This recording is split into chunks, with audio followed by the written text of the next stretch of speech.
Oke, dalam rangka menjawab pertanyaan-pertanyaan kalian yang sudah dikirimkan di e-learning, maka saya akan mungkin mulai dari dasar dulu ya. Jadi, sebenarnya apa sih neural network atau jaringan saraf tiruan dan kenapa kita belajar itu semua?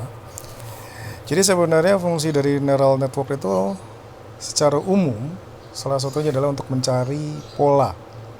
Contohnya adalah seperti ini ya. Misalkan kita tidak tahu persamaan polanya yang menghubungkan antara input dan output. Tetapi kita tahu kalau inputnya seperti ini, maka outputnya akan seperti itu.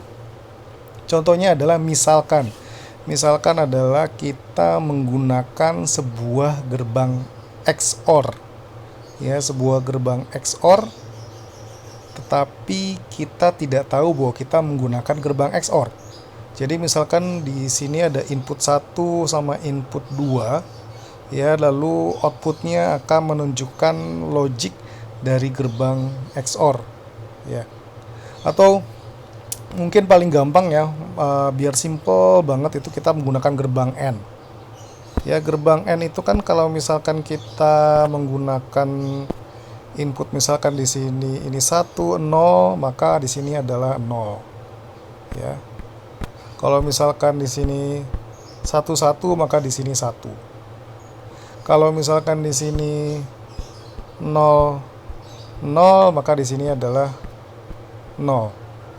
Tapi misalkan adalah kita tidak tahu bahwa kita menggunakan gerbang N. Jadi misalkan kotak gerbang N-nya tuh ditutup sama sesuatu, jadi kita cuma bisa masukin input 1 sama input 2 lalu ngeliat outputnya, LED-nya nyala atau enggak. Nah, kita mencari suatu hubungan antara input dan output dengan menggunakan jaringan saraf tiruan. Ya, di sini contoh simpelnya cuma ada 2 input dan 1 output dan 1 hidden layer. Ya. Ada yang nanya, sebenarnya ini W11, W12 tuh bisa ditukar-tukar nggak sih?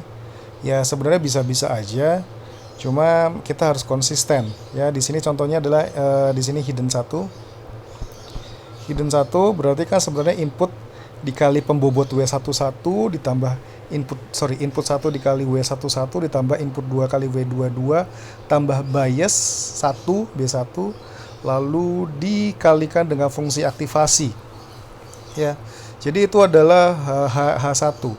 Pertanyaan pertama atau pertanyaan salah satunya adalah hidden layer-nya harus berapa?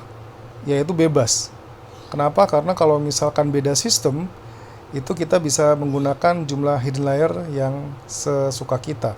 Justru itu tantangannya, kita mencari berapa sih hidden layer yang paling sesuai untuk sistem yang kita mau mencari persamaannya. Kenapa? Karena kalau misalkan sistemnya cuma logika N aja, menggunakan hidden layer sampai 2, 3, 4, 5 itu kebanyakan. Kalau hidden layernya kebanyakan, maka proses pembelajarannya lama. Bisa jadi berjam-jam atau berhari-hari. Sehingga kita sesuaikan dengan intuisi yang kita punya. Kalau sistemnya sederhana, maka hidden layernya nggak usah banyak-banyak. Kalau sistemnya rumit, hidden layernya mungkin kalau 1 kurang, maka bisa 2, 3, atau 4, atau 5. Tetapi jangan sampai kebanyakan juga. Kenapa? Karena kebanyakan maka sistem pembelajarannya lama karena ngupdate bobotnya jadi banyak. Tiap kali ngupdate bobot itu butuh waktu, dikalikan dengan jumlah semua proses, hidden layernya semakin banyak, maka waktu sekali mengupdate bobot itu akan membutuhkan waktu yang amat sangat lama dan itu tidak kita inginkan. Ya, itu seperti itu. Jadi nilai hidden layer 1 itu didapat dari input 1 dikali W11 ditambah input 2 kali W21 ditambah bias 1 dikalikan fungsi aktivasi. Apa itu fungsi aktivasi? Sebenarnya adalah ada 2 kegunaan utama fungsi aktivasi. Yang pertama adalah membatasi nilai di setiap layer itu jangan sampai lebih dari 1. Kenapa? Misalkan input 1 nilainya 1, input 2 nilainya 1 juga. Lalu W11 1, W21 1. Berarti kan nanti hasil hidup satunya 1 tambah 1 sama dengan 2. Kalau hiddennya makin banyak, maka nilai outputnya itu jadi 2 terus dikalikan lagi bisa jadi 5 kalau misalkan hiddennya mungkin lebih dari 1. Padahal outputnya itu hanya menerima rentang antara 0 sampai 1. Jadi kita menggunakan fungsi aktivasi itu untuk membatasi nilai semuanya itu jadi jangan sampai terlalu besar. Itu yang pertama. Dan yang kedua adalah untuk menjaga agar sistemnya itu bersifat non-linear. Kenapa? Karena kita sistemnya nggak tahu apakah dia linear atau enggak. Kalau sistemnya non-linear tetapi kita menggunakan pendekatan linear tanpa menggunakan fungsi aktivasi, maka fittingnya akan susah. Jadi kita belajar tapi nggak selesai-selesai. Kita update bobot tapi nggak ketemu-ketemu hasilnya. Itu fungsi dari fungsi aktivasi. Yang pertama adalah untuk menonlinearkan karena fungsinya kita nggak tahu linear atau enggak. Dan yang kedua adalah untuk membatasi nilai. Jangan sampai dia jauh lebih besar daripada 1. Lalu fungsi bias itu apa? Fungsi bias itu sebenarnya untuk memfittingkan. Misalkan kita punya persamaan garis Y sama dengan X tambah 3. Kalau misalkan kita mau mencari suatu bobot yang mendekati itu tanpa menggunakan bias, maka nggak akan ketemu-temu. Bias itu sendiri nilainya bisa 0 ya. Jadi bebas. Dengan menggunakan bias maka rentang pencarian kita terhadap jaringan yang kita inginkan itu akan lebih fleksibel dan lebih mudah untuk ditemukan. Ya. Oke, jadi itu prinsip-prinsip dasarnya. Jadi kalau misalkan kita menggunakan logika N dalam kasus ini, maka kita nggak tahu W11, W12, W21, W22, W31, W32. Kita nggak tahu itu semua. Ada juga yang nanya, kalau gitu kita taunya dari mana? Untuk proses feed forward yang pertama kali kita mau belajar, itu nilainya random. Random itu bisa dikasih nilai antara 0 sampai 1. Misalkan saya mau mencari fungsi fungsi N, logika N. Dan untuk logika N ini kita nggak tahu W11, W12, W21, W22, W31, W32 biasnya harus berapa. Jadi karena kita nggak tahu, kita kasih random. Di MATLAB itu nanti kalau pertama kali dikasih itu adalah fungsi random ya. Jadi misalkan ya udah W1 misalkan 0,25, W12 0,3, W21 0,35, W22 0,7, terserah. Random yang ngacak dari sistemnya. Setelah itu dia maju. Ya, feed forward pertama. Semua W11 random. Semua bias random. Bias 1 misalkan 0,3, bias 2 0,2, bias 3 0,4 dan seterusnya.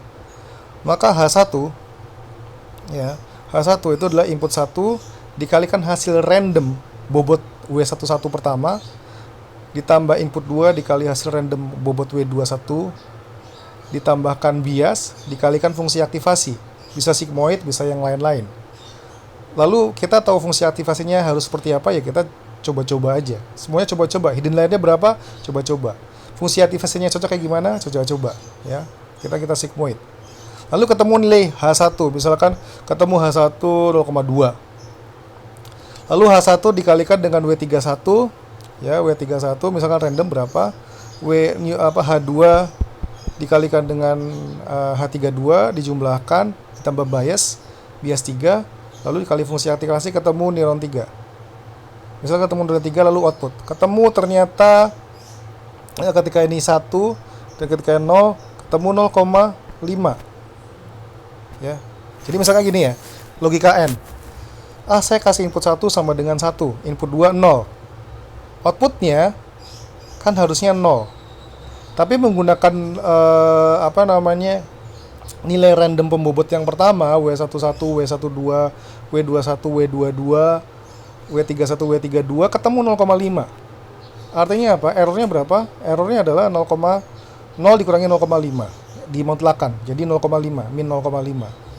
Terserah mau nilai yang diinginkan 0, nilai yang dapat 0,5 berarti errornya min 0,5.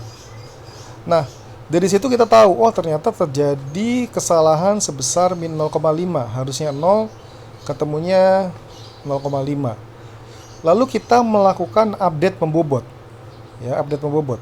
Kalau gitu, kita bobotnya itu dijumlahkan dengan learning rate dikalikan nilai error dan seterusnya. Ya, misalkan tadi ketemu ini 0,5. Ya 0,5. Ini hapusnya susah. Ketemu 0,5 harusnya 0 kan. Kalau logika 0 kan, kalau 1 0 harusnya logika n, logika 1 0 harusnya 0. Tapi ini ketemu 0,5. Berarti nanti kita update. Ini W31-nya misalnya tadinya 0,3. Itu kita jumlahkan rendang rate-nya misalkan 0,1 dikalikan error dikalikan sekian-sekian, jadi ini 0,2 misalkan. Itu bobot yang baru. Tadinya 0,3, karena kita udah sesuaikan dengan errornya itu jadi 0,2. Ini misalkan tadinya 0,7 jadi 0,6 dan seterusnya. Ya, tapi kita harus memperhatikan komposisi error. Jadi kalau tadi kan kita lihat bahwa setiap bagian itu memberikan kontribusi error yang berbeda. Kalau di sini kan tadinya misalkan gini, tadi misalkan di sini 0,3 jadi 0,2, ini 0,7 mungkin bukan jadi 0,6 tapi 0,55. Kenapa? Karena nilai di sini memberikan kontribusi error yang lebih besar, sehingga update-nya harus lebih banyak. Tadinya 0,7 jadi 0,55. Karena apa? Karena dia memberikan kontribusi error yang besar. Sementara W31 tadinya 0,3 jadi 0,2. Lalu dari hasil di sini dia juga akan mengupdate nilai bobot di sini W11, W12, W21, W22 sesuai dengan kontribusinya juga. Jadi misalkan di sini tadi kan 0,2. Berarti kan kontribusinya kira-kira nggak sebanyak yang di bawah ya. Sehingga ini W11 juga diupdate juga. Misalnya tadi 0,3 jadi 0,25. W12 diupdate juga jadi tadinya 0,4 jadi 0,35. Nggak banyak. Kalau yang yang W21 nggak banyak. W21 sama W11 nggak banyak di update-nya karena kontribusi ke sini dikit. Tapi W12 sama W22 agak banyak di update-nya. Dan seperti itu. Jadi semua bobot yang tadinya random itu diupdate.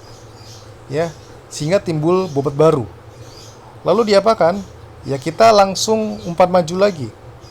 Umpan maju lagi artinya kita menghitung berapa sih nilai outputnya berdasarkan bobot yang baru. Ya tadi kan bobot yang lama nilai outputnya 0,5. Pakai bobot yang baru berapa ya? Kan sudah diupdate berdasarkan nilai error yang ada. Ternyata setelah menggunakan bobot yang baru, nilai outputnya ketemu ketika ini 10 itu nilainya adalah 0,4 ya, 0,4. Artinya apa? Oh ternyata berubah berkurang errornya. Tapi masih ada 0,4. Sehingga nanti diupdate lagi. Jadi diupdate ya.